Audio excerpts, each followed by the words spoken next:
I've had a lot of coffee, and this one stands out. It's called Larry's Coffee. It has this really cute vibe to it, first of all. I've been drinking it in the mornings, and it's noticeably smoother. My favorite blend is Bean Martin. It just tasted so good. I immediately went and got a second cup of coffee. I just love the rich, dark flavor. It's got a little cartoon character on the bag, and he is drinking coffee, and he also has a martini because it's probably an espresso martini because, he's Bean Martin. They have light, medium, dark roast, espresso, decaf. Larry's Coffee is independent, family-owned and operated, roasted in Raleigh, North Carolina for over 30 years. You can try this wonderful coffee and support the BGS Podcast Network at larryscoffee.com/BGS. Listeners of the BGS Podcast Network get a free gift with purchase when they purchase through that show link. And again, that's larryscoffee.com/BGS. Thanks for listening to the BGS Podcast Network. If you're interested in diving deeper into the world of roots music, Americana, and beyond, be sure to explore more from the Bluegrass Situation. Visit thebluegrasssituation.com to browse the latest editorials. And don't forget to subscribe to our weekly newsletter for new releases, exclusive content, video sessions, and more delivered straight to your inbox. Sign up at thebluegrasssituation.com/newsletter. Last year, in 2025, I found myself driving my big gray van on a Louisiana highway again. I was west of Lake Pontchartrain. This was my Finding Lucinda film release tour.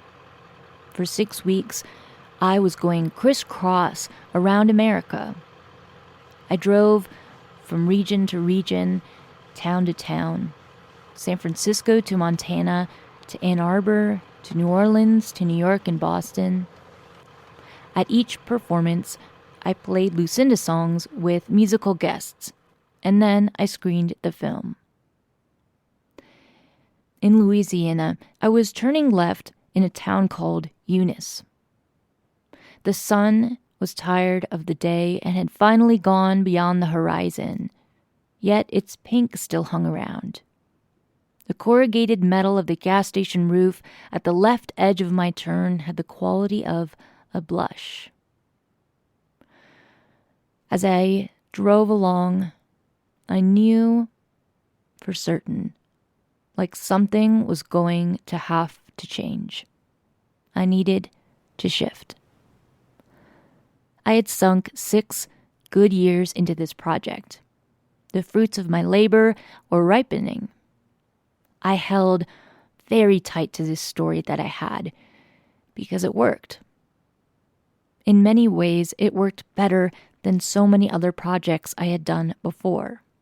Some of the nights along the tour were perfect. Like in Chicago, I was in a velvety dark, very cool venue, vintage and mid-century. The audience brought their electricity, their excitement about being there. They hung on to every word. The other performers that night sang Lucinda songs in their own textured, beautiful voices and brought new insights to the songs. Along this trip, I had all of these chances to perform music in front of dozens of people, sometimes even hundreds. I got to speak on subjects that I cared about. Songwriting, Lucinda's upbringing, how to confront self-doubt. Yet, as I traveled around, I felt more and more confined. Like I was getting caught up in her life. This movie, this podcast, this music, this project, it was all becoming like one of the plants I saw on my drive through Louisiana. The kudzu vine. The bright green leaves, the rubbery stems were climbing up my legs, circling my arms, holding me tighter and tighter. The tendrils clung and dragged me towards this one patch of red clay in the Louisiana sun.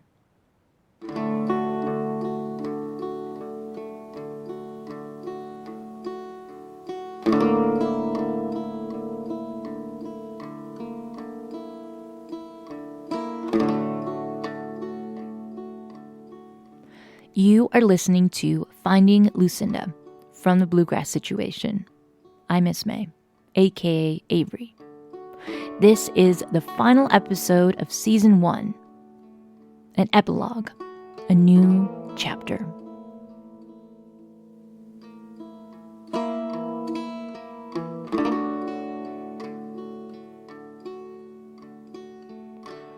A year or so before I released the documentary film Finding Lucinda, I got an email that made my heart do a double jump.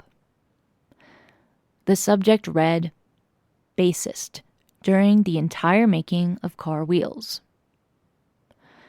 The body of the message said, "Hello. I want to know if I can see Finding Lucinda in Florida. I'm living in Sarasota now, but was the bassist during the entire making and touring of Car Wheels on a gravel road. I probably should have been interviewed during the making of the film, but would like to see it or speak with the filmmaker. Thanks, Richard Hombre Price." I knew about this guy. Richard had performed in what I considered to be the best Lucinda Williams live performance.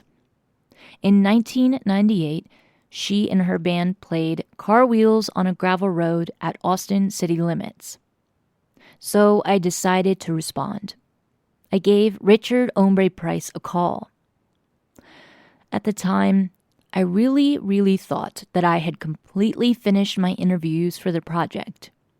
But given this unusual opportunity, I made an exception. I wrung him from my cell and let him know that I wanted to interview him in person. Richard said that he was in poor health. He was undergoing treatment for cancer.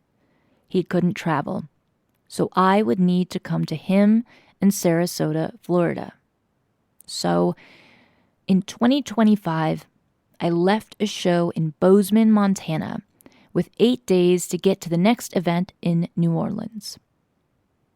I sped through the high winds of Wyoming, past the drying lakes of Arkansas, and skirted around New Orleans to get to Richard in Sarasota, Florida.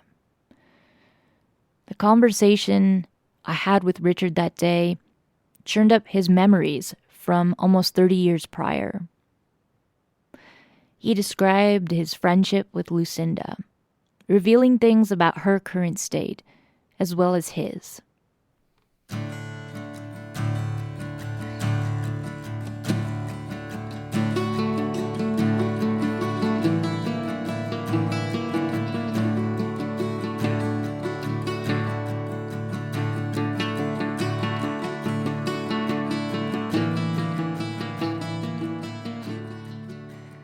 The city of Sarasota sits more than halfway down Florida's long left coast.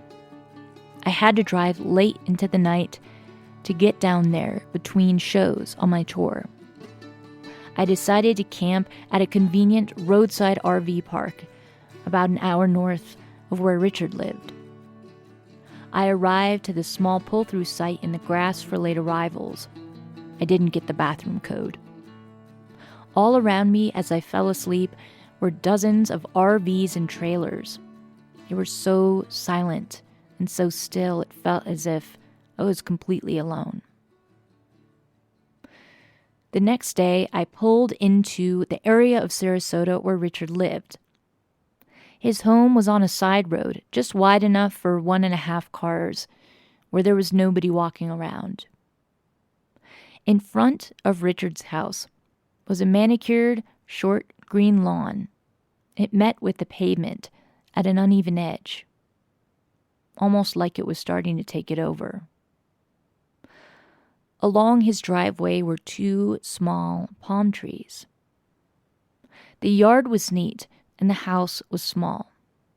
It was 1 story with red shutters, no garage. There was just a single car parked out front, a newish maroon-colored one. Richard's roommates met me and offered me a glass of water in the kitchen. They told me that waddling pit bull wandering around the house was actually a very special and rare color, lilac. Before I met Richard, I looked at his website. On there were dozens of photos, many with different celebrities. Bill Murray, Lucinda Williams, of course, Dwayne Allman, Tom Petty. Richard got his start in Florida, playing in popular bands.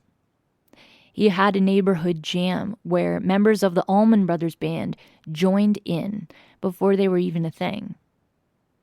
In these photos I saw of Richard on his website, he had a soul patch, a little triangle of hair beneath his bottom lip. On his head was often a backwards baseball cap covering his dark brown curls. Richard had a strong, square face, and in each photo he looked straight into the camera.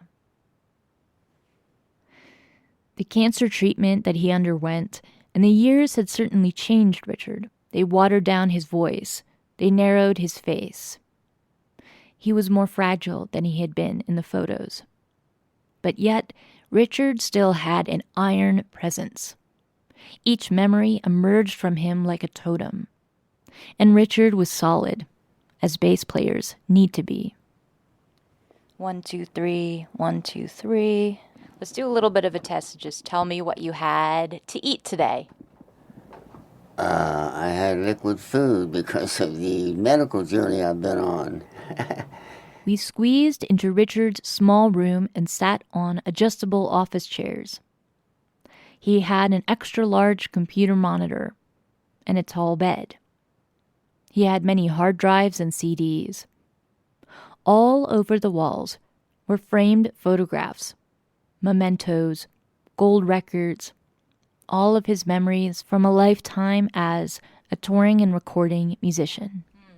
So, you guys made Car Wheels on a Gravel Road. You helped record it. We have this record up here, a gold record. It says Gold Sales Award, Lucinda Williams, Car Wheels on a Gravel Road, presented to Richard Hombre Price to commemorate RIAA certified gold sales of more than 500,000 copies of the Mercury Records album, cassette and CD, Car Wheels on a Gravel Road. I would love it if we could look at some pictures and videos that you have that I haven't seen before. There's Tiny's. The boot store is hilarious because Lucinda's being herself and so is the boot store lady. Lucinda wanted to go. We gotta go to Tiny's. Richard played his home video for me. The visuals were vibrant, yet they were also a bit mealy looking, as it goes with camcorder footage from the late 90s. In the video, I saw Lucinda with a group of musicians, her band, in Austin, Texas.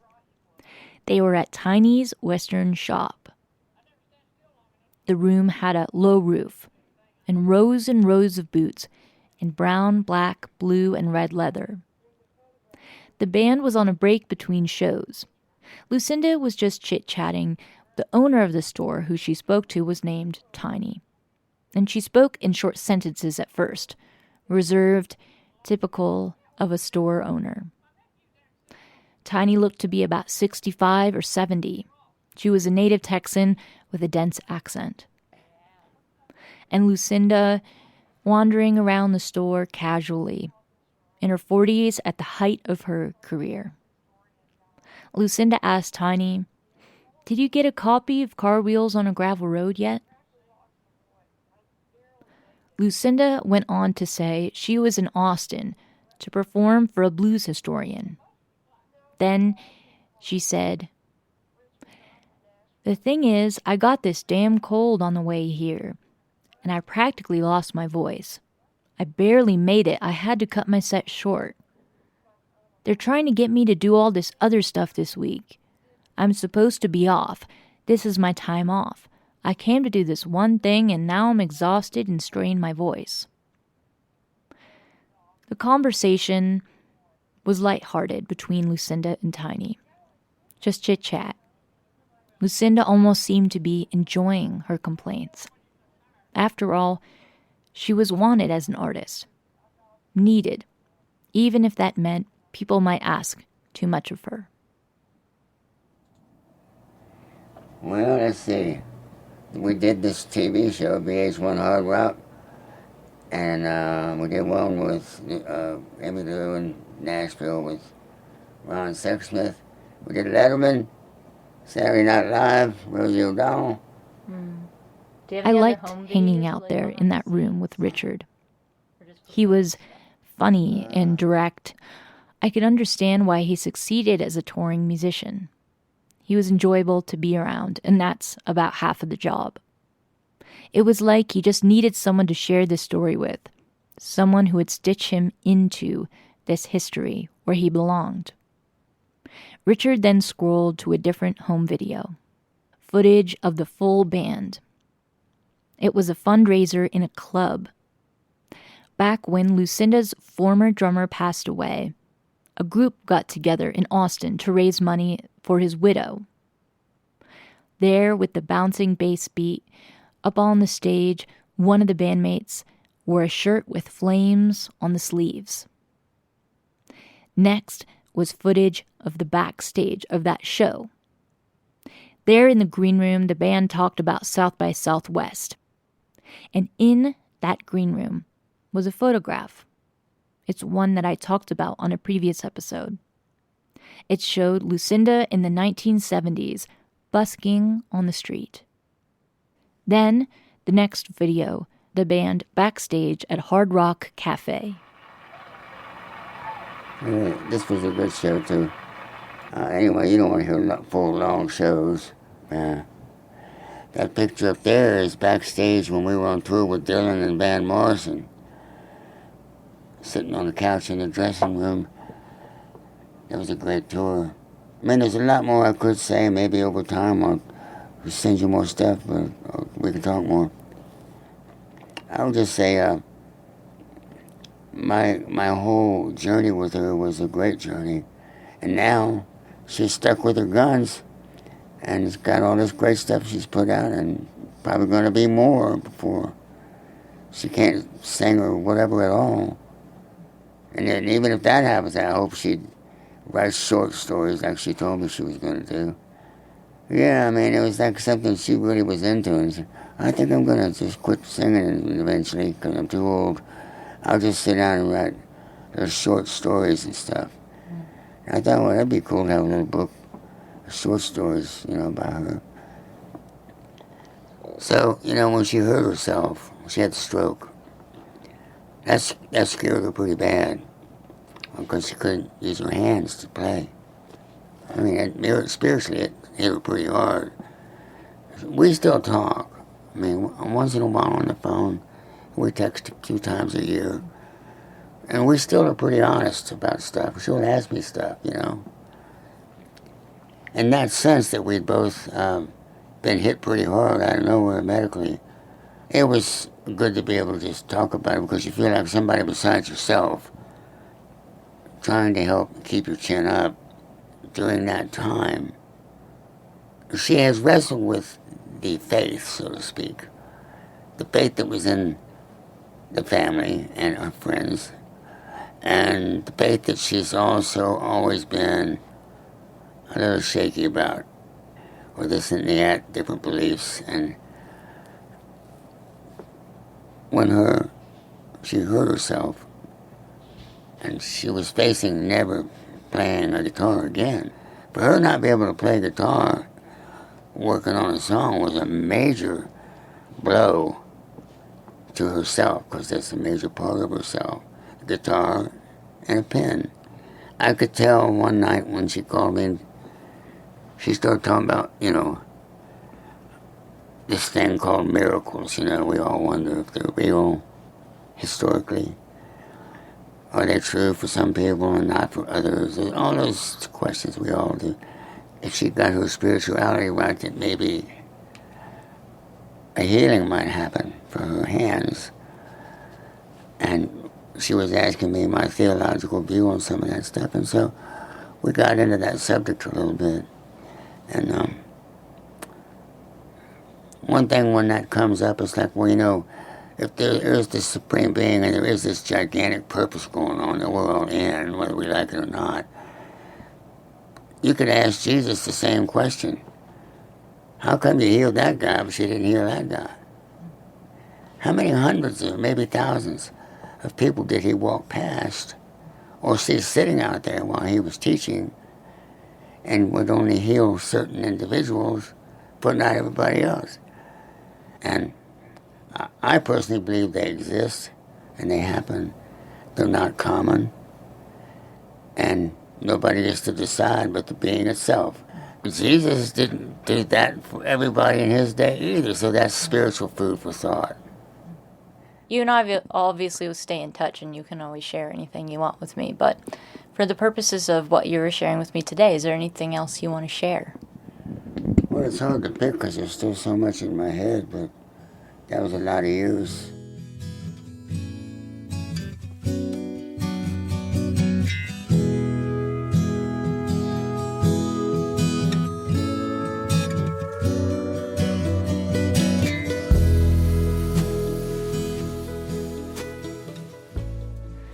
My interview with Richard made me think about how, in many ways, we don't get to choose. Whether we get sick, whether we heal, how high we fly, and whether it meets our expectations. Whether the public loves us, whether it hates us, or whether it ignores us as artists altogether. Everyone is dealt a hand. And the challenge is how to make sense of that, to make peace with our place, make the most out of our own destinies, and to know when to let go.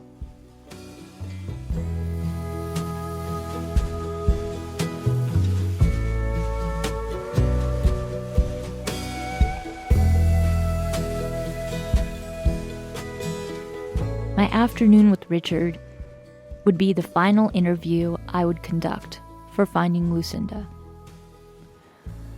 I wanted to start to untangle myself. I loved hearing the excursions into memory from people like Richard, but it got to the point where I could see her story was not my story. It never would be.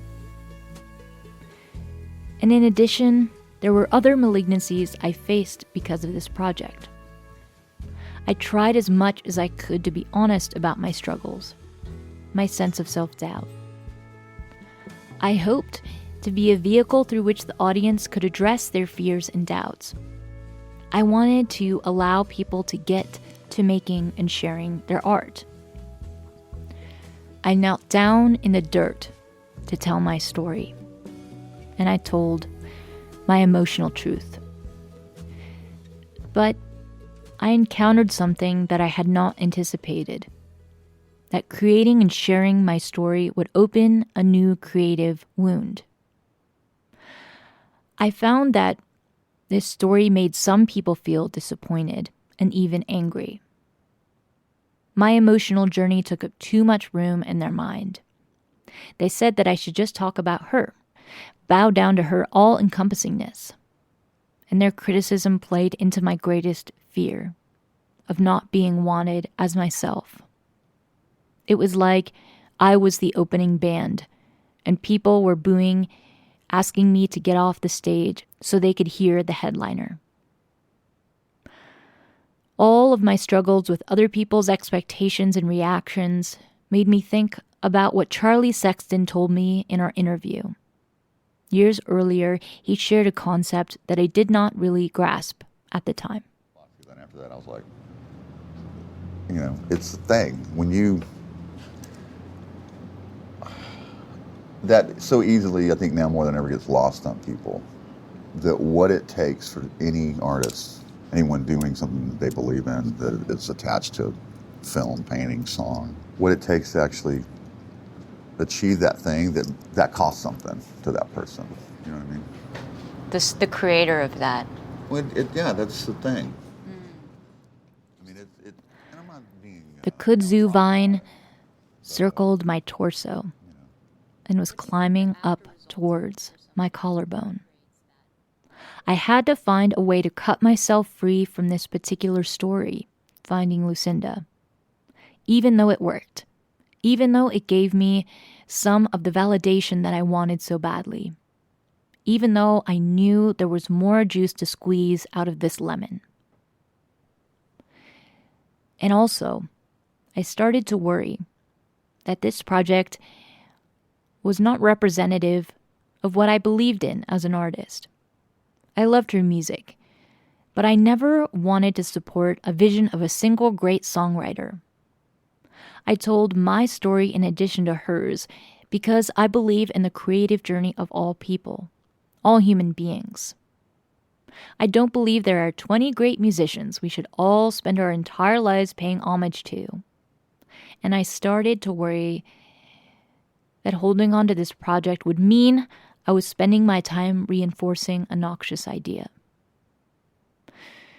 In my journey, I realized I subconsciously believed that I had to climb a bunch of levels to get to the top in order to feel good about myself. But that wasn't right. Thinking of making music as a series of levels would mean I was getting it all wrong. That is what Mary Gaucher told me at the station inn. You were saying how, you know, when you're starting a songwriter like myself, you kind of have these goals in mind. You kind of want to achieve something. You want to be accepted. You want people to go to your shows. You want to be relevant. But then you were saying when that happens, it's not what you think it's going to be. That's correct. How is it different than you thought it would be? Because as soon as you get there, you got to go somewhere else. You can't hang around there very long. People ask me, why don't you write another song like Mercy Now? Like, well, no, I wrote Mercy Now. Now I've got to go and do what I have to do now. I think that there's this misconception in our business where we think that there's levels and you want to get to the next level. How many times have you heard people say, I want to get to that next level? Where what happens? What, where there's all puppies and butterflies and $100 bills? There are no levels. There's only the blank page, and we are asked to look at that blank page.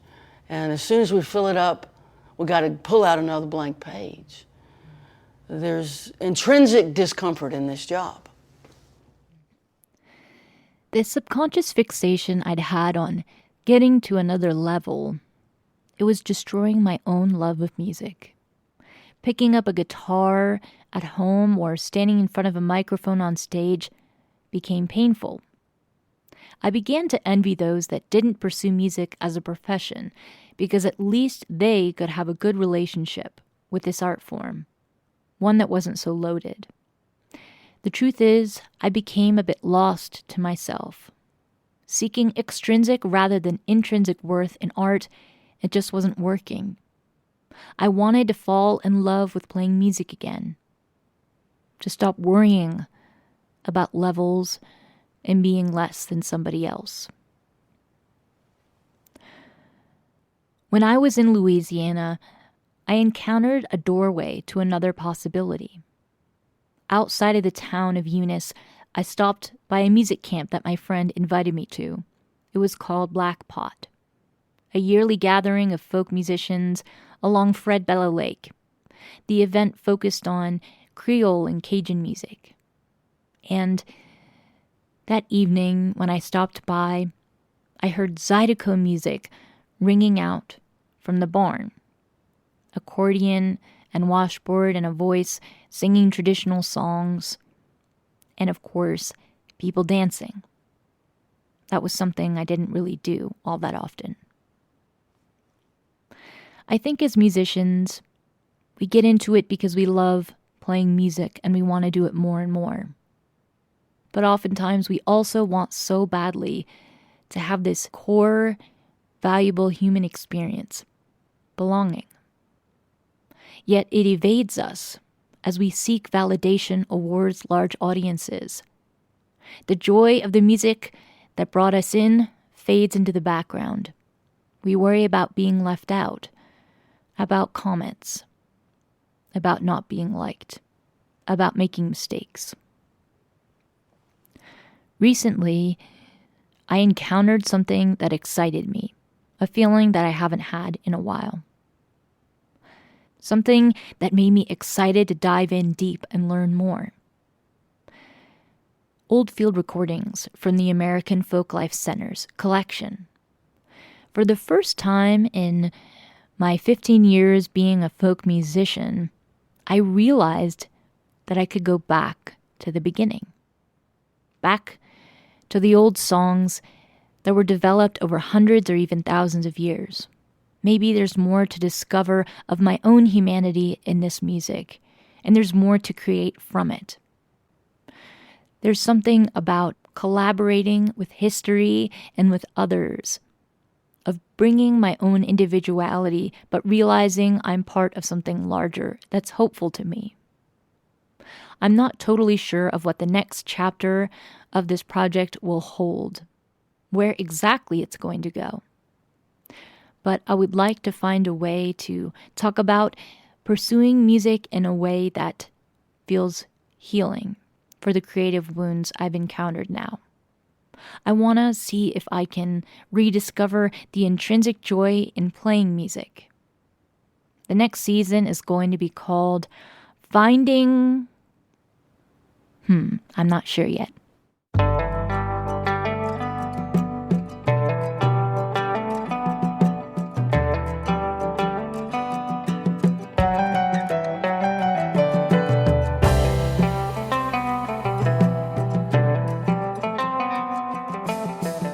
This has been Finding Lucinda with ISMAY and the Bluegrass Situation.